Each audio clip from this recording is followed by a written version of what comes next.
quindi fanno un'ora e mezza, vede? Questo per esempio, che adesso lo prende di spalle, questo è un pericolo per la strada. Giovanotto! Lezioni di sicurezza stradale al campo scuola di Mogliano Veneto. Sono i volontari ad aiutare i ragazzi a riconoscere i loro errori, a saper leggere i segnali stradali e rispettare il codice della strada.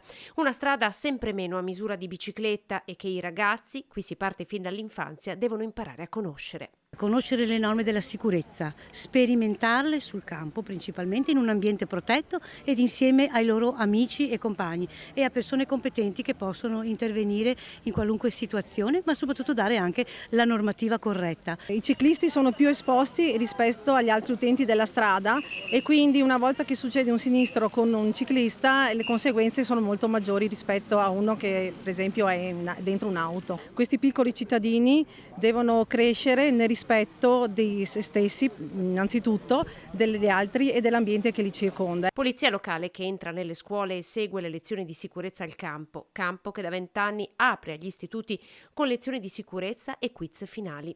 Fu finanziato dall'allora provincia di Treviso e gestito dai volontari del gruppo ciclistico di Mogliano che qui hanno visto passare migliaia di bambini. La mia passione era il ciclismo e ho visto troppi morti per la strada, ragazzi che perdevano la vita. Perciò abbiamo deciso di fare un campo scuola, prima si andava sui prati delle scuole e siamo riusciti a fare questo.